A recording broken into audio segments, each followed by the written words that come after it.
Bonjour à tous et bienvenue dans votre JT Immobilier quotidien. Tout de suite le sommaire de ce lundi 23 janvier. Dans votre édition, zoom sur la mobilisation générale pour le logement lancée par la Fondation Abbé Pierre, puis coup d'œil sur une agence immobilière solidaire qui reverse une partie de ses bénéfices à la Fondation. Retrouvez ensuite notre chroniqueuse Clotilde Gagnon qui vous dévoile une nouvelle tendance déco. Et enfin, les infos de la planète Immo à ne pas manquer. Bienvenue dans votre journal.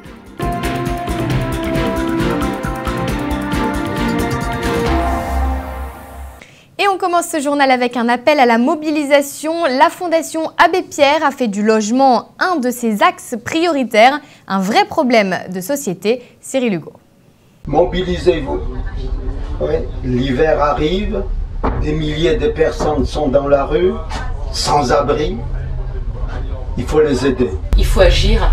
On est de plus en plus dans ce pays. Il faut que tout le monde ait un toit au-dessus de sa tête.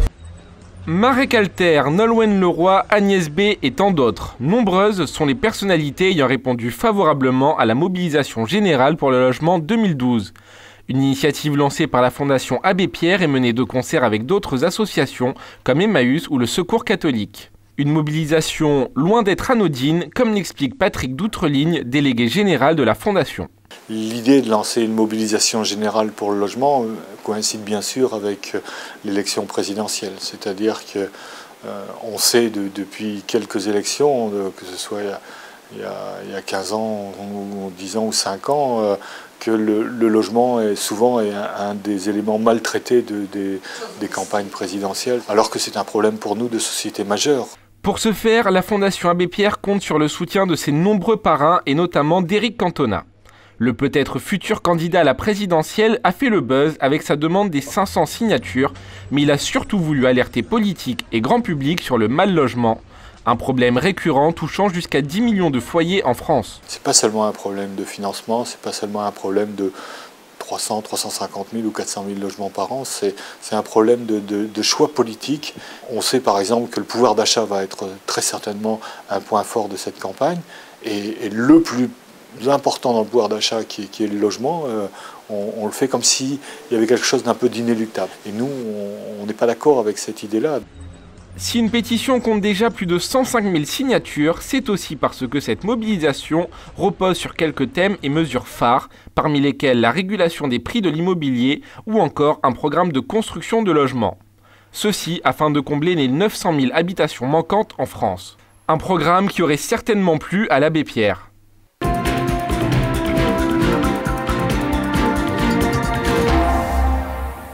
Et justement, quand on parle de mobilisation, une femme sait de quoi il s'agit. Elle s'appelle Isabelle Larochette et un jour, elle a entendu la voix d'un sans-abri et a décidé de créer l'agence immobilière solidaire.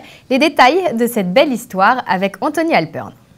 Isabelle Larochette est un agent immobilier particulier. En plus de son travail très prenant, elle a décidé de se lancer dans une aventure peu commune. Elle a créé en 2008 sa propre association pour venir au secours des mal logés en reversant 1% de son chiffre d'affaires à la Fondation de France. Il s'agit avant tout d'une véritable histoire humaine. J'ai assisté pendant 2 mois à cette manifestation qu'a organisée Augustin Legrand pour les mal logés. Et là, ça a été décisif. J'ai eu ce déclic et je me suis dit il faut que je fasse quelque chose pour les aider. La présidente de l'association Solidarité Logement tient à ce que son action citoyenne reste avant tout engagée. L'association a déjà refusé plusieurs agences immobilières qui souhaitaient uniquement se faire connaître par leur adhésion. Elle établit 2 critères. Pour nous, il y a une chose qui est importante. On a créé une charte éthique pour toutes les agences immobilières qui voulaient nous rejoindre. Et la première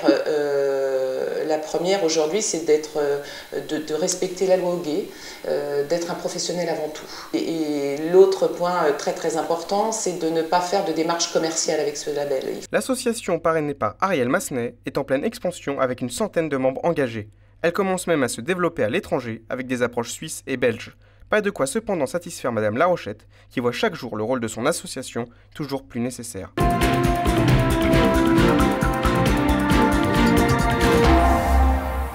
Utiliser du scotch comme accessoire déco, c'est totalement tendance. Le nom de ces adhésifs, les masking tape, Clotilde. Alors c'est tout nouveau.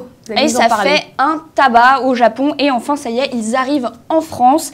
Les masking tape, ils font leur petit effet puis ça ne coûte pas cher, c'est assez pratique. Ce papier collant, il décore à peu près tout et n'importe quoi. Alors quelques exemples, par exemple pour les utiliser autour d'un paquet cadeau. Puisque voilà, vous le collez autour du paquet et puis ça fait un cadeau plutôt original. Ou bien vous pouvez transformer votre vaisselle un peu trop classique, un peu trop blanche, bref. Ou bien les murs, les tables, tout ce que vous voulez. C'est vraiment un peu de fun dans des trucs assez traditionnels. Et puis en plus, ils sont très faciles à utiliser. C'est comme du scotch hein, et ils ne laissent pas de traces quand on l'enlève. Et à noter une particularité quand même, c'est que ce scotch en fait est fait à base de papier de riz, donc washi en japonais. On peut donc écrire dessus. C'est quand même plus sympa que de mettre un petit post-it pour laisser des mots d'amour. Oui, donc on peut vraiment accéder. Une ribambelle. Voilà. Et alors justement, où est-ce qu'on les trouve ces masking tape? Ces masking tape, on les trouve sur des sites spécialisés en ligne, alors comme Lovely Tape ou bien Scrap Tape. Alors l'utilisation de ce scotch, c'est plutôt simple, on l'a dit, mais si vous voulez vous inspirer, par exemple pour les débutants, il y a le livre de Sarah Hates qui s'appelle « Mon atelier de masking tape et autres rubans adhésifs ». Voilà, donc ça vous donne plusieurs exemples. Voilà. Et ben, vous savez quoi, Clotilde? Alors je sais que ça va pouvoir être un petit peu simple peut-être, mais après toute votre brillante explication. J'attends votre... Eh bien, quand on parle des adhésifs, au moins, ça nous scotche. Hein. Voilà, c'est ça, très bonne blague, voilà, Alexandre, la meilleure que vous ayez jamais faite. Fallait la faire, ça me ressemble. Fallait la faire. J'étais obligée. Merci beaucoup, Clotilde, et vous êtes là la semaine prochaine? Tout à fait. Toujours avec une nouvelle idée déco super sympa. Au revoir, Merci Alexandra. beaucoup, Clotilde.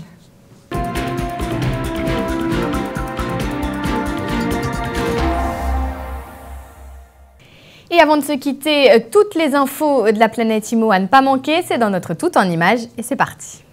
Le bar panoramique de l'hôtel Concorde de Lafayette réouvert au public. Le complexe 4 étoiles annonce la fin des travaux du bar situé au 34e étage. Les spectateurs peuvent donc admirer la vue panoramique de la capitale depuis un lieu plus décalé et plus trendy grâce à un réaménagement du site. Des investisseurs chinois sur le point de racheter la prison de Cahors.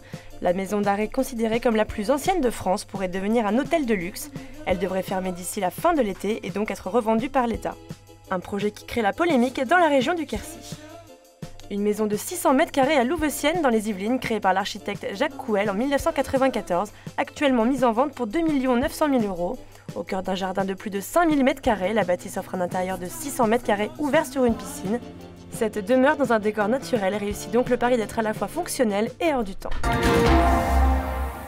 Voilà, c'est la fin de votre journal. Merci de nous avoir suivis. N'oubliez pas que sur TV Imo, en cliquant sur l'onglet Annonces, vous aurez accès à toutes les offres de vente, mais aussi de location de nos réseaux partenaires. Vous pouvez également revisionner l'intégralité de cette émission sur le site www.tvimo.fr. Quant à moi, j'ai le plaisir de vous retrouver mardi pour un nouveau JT. Restez connectés, à demain.